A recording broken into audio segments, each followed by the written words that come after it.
राधे राधे। आप सबका बहुत बहुत स्वागत है मेरे YouTube channel Shri little blog में। और आप सबसे मेरी रिक्वेस्ट है कि आप मेरे चैनल को सब्सक्राइब कर लें। जिसने मेरे चैनल को सब्सक्राइब कर लिया है उन सभी को मेरा थैंक यू वेरी मच, और जिसने नहीं किया है वो प्लीज़ कर लें, जिससे कि मेरे ये सारे वीडियो एंड फर्स्ट वीडियो आप देख सकें। और यहाँ पर सुबह के बज रहे हैं अभी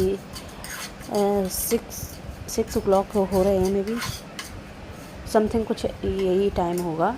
और मैं अपनी बेटी के लिए स्कूल के लिए लंच बना रही हूँ, जिसमें आज उसको सूजी का हलवा ले जाना था, तो वो वही बना रही हूँ मैं। और आज से नवरात्रि शुरू हो रही हैं। आप सबने भी नवरात्रि का व्रत रखा होगा, शायद किसी ने ना रखा हो। हमारे यहाँ भी मैंने व्रत नहीं रखा है, क्योंकि मेरी बेटी छोटी है और मंदिर जाना नहीं हो पाता है नवरात्रि में। तो जब मैं व्रत रखती हूँ तो दोनों टाइम ही मंदिर जाती हूँ, लेकिन इस टाइम पे बेटी मेरी छोटी है, बहुत ज़्यादा छोटी है अभी तो इसलिए मैंने व्रत नहीं रखा है। और बार बार छोटे बच्चे की सुसु पोटी की भी प्रॉब्लम रहती है, तो इसलिए मैंने नहीं रखा है।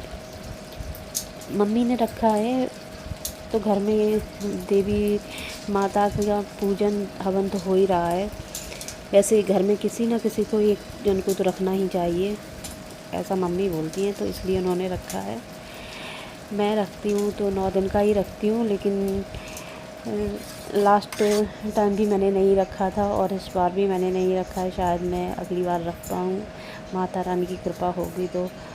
मेरा बहुत मन था व्रत रखने का, लेकिन फिर मैंने यही सोच के नहीं रखा कि 9 दिन का व्रत है और बीच में 9 दिन में 1 दिन का व्रत हो तो मैनेज कर लिया जाता है, 9 दिन में प्रॉब्लम हो सकती है, इसलिए मैंने व्रत नहीं रखा था।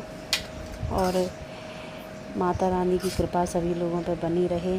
और इस नवरात्रि में तो सभी के यहाँ पर सभी जगह अक्सर रामलीला होती है और मेले लगते हैं जगह जगह पर।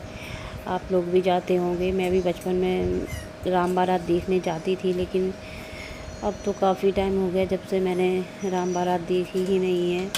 पहले हर बार जब मैं छोटी थी तो अपनी दादी के साथ जाया करती थी राम जी की बारात देखने के लिए। वो जब भी ये नवरात्रि आती है तो वो दिन बहुत याद आते हैं कि हम बहुत बचपन में मेला भी देखने जाया करते थे और राम जी की बारात भी देखने जाया करते थे। हम, हमारी दादी, हमारी दीदी और हमारी फ्रेंड वगैरह सभी लोग जाया करते थे। और अब ये हलवा बन के रेडी हो गया है और आराध्या का लंच मैंने लगा दिया है।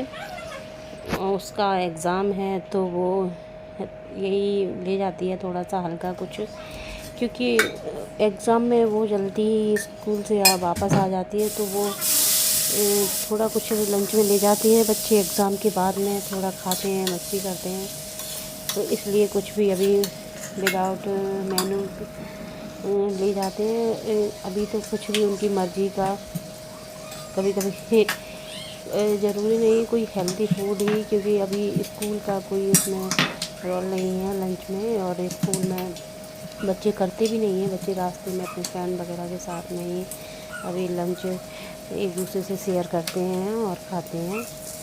और अब मैं सब्ज़ी बना चुकी हूँ और पराठा सीख रही हूँ, क्योंकि आज जो ज़्यादा कुछ बनाना नहीं था, सिर्फ सब्ज़ी पराठा ही बनाऊँगी मैं लंच में।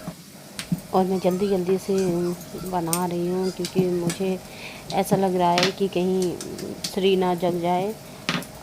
और अगर गुन्नू होती है तो वो संभाल लेती है, तो मुझे कोई प्रॉब्लम नहीं होती है। वो गुन्नू पे भी खुश रहती है और मम्मी भी पूजा कर रही हैं, तो वो भी नहीं अभी ले सकती हैं, इसलिए थोड़ी सी जल्दी है मुझे। मैं सोच रही हूँ मैं जल्दी से पराठा बना के फिर मुझे जो भी काम है मैं वहीं पर करूँगी जाके, तो मैं उसको भी देखती रहूँगी कि वो सो रही है। और गर्मी ने तो रिकॉर्ड ही तोड़ दिया है, इतनी गर्मी पड़ रही है। सितंबर के महीना में भी देखो इतनी धूप पड़ रही है। ईयर भी बहुत गर्मी पड़ी थी और सर्दी तो बिल्कुल भी नहीं पड़ी थी। लास्ट तक ऐसा लग रहा था शायद लास्ट में फरवरी के महीने में सर्दी होगी, लेकिन बिल्कुल भी सर्दी नहीं हुई। और इस साल भी अभी तक गर्मी पड़ रही है, अभी तक इतनी तेज़ धूप हो रही है। पता नहीं, मुझे तो लगता है दिवाली तक ऐसी ही गर्मी पड़ेगी, पता नहीं सर्दी पड़ेगी भी कि नहीं। तो मेरा लंच बन के तैयार हो गया है और अब मैं रूम में आ गई हूँ। यहाँ पर श्री सो रही है और कुन्नू स्कूल से आ गई है, उसका ही मैं रख रही हूँ। बेल्ट, आई कार्ड ये सब ऐसे ही फेंक देती है स्कूल से आने के बाद में, तो वो मुझे ही रखने पड़ते हैं। कभी कभी रख भी देती है, लेकिन इस टाइम पे उसके एग्ज़ाम चल रहे हैं, तो उसको लगता है कि घर पर जाके बस जल्दी से मुझे घर जाना है और मस्ती करनी है, क्योंकि उसके बाद फिर नेक्स्ट डे एग्ज़ाम होता है, उसकी प्रिपरेशन होने लगती है। तो इसलिए उसको लगता है कि जब तक मैं जल्दी से जाके, अगर मम्मा कुछ कर रही है तो मैं जल्दी से कुछ ना कुछ टीवी देख लेती हूँ या कुछ खेल लेती हूँ। तो इसलिए, और उसकी हैबिट भी है ये कि वो रखती ही नहीं है टाई बेल्ट, आई कार्ड ये सब, तो उसको यूँ ही बेड पे ही रखा छोड़ देती है। कभी कभी तो ड्राइंग रूम में ही रखा छोड़ देती है, बट मैं फिर उसी से रखवाती हूँ, मैं खुद नहीं रखती हूँ। लेकिन अभी वो एग्ज़ाम चल रहे हैं उसके, तो वो अभी चली गई है देखने के लिए टीवी, शायद देख रही है या कुछ भी, तो मैंने उसे बोला नहीं है, मैंने ही रख दी है। वरना नॉर्मल डे में मैं उसी से रखवाती हूँ, क्योंकि अभी बच्चे पर वो स्ट्रेस भी रहता है। एग्ज़ाम के टाइम पे नींद पूरी नहीं होती है और थोड़ा प्रेशर भी रहता है, तो मैं ज़्यादा उसको बोलती नहीं हूँ। उसका ऐसे कामों के लिए मैं ज़्यादा प्रेशराइज़ नहीं करती हूँ, सिर्फ एग्ज़ाम के टाइम पे पढ़ाई के लिए प्रेशराइज़ ज़रूर करती हूँ मैं उसको, तो इसलिए। और यहाँ पर कुछ कपड़े रखे हुए हैं, कुछ प्रेस होने के लिए बाहर जाने हैं और कुछ मुझे ही करने हैं, तो मैं कर रही हूँ। वही मेरे 2-3 सूट पड़े हैं और गुन्नू के भी 2 टॉप पड़े हुए हैं डेली बेसिस वाले, तो उनको मैं सोच रही हूँ प्रेस करके रख देती हूँ। और मेरी आप लोगों से रिक्वेस्ट है कि मेरे इस YouTube channel Shri little blog को सब्सक्राइब कर लें, जिसने भी नहीं किया है प्लीज़ ज़्यादा से ज़्यादा सब्सक्राइब कर लें। और मेरे हर एक वीडियो को, जिसको भी आप देख रहे हैं, उसको लाइक ज़रूर कर दें। और आपको मेरा वीडियो कैसा लगता है प्लीज़ कमेंट करके बताएं। आई होप आपको मेरा ये ब्लॉग अच्छा लगेगा। तो यहीं पर मैं इस ब्लॉग को ख़त्म करती हूँ। राधे राधे।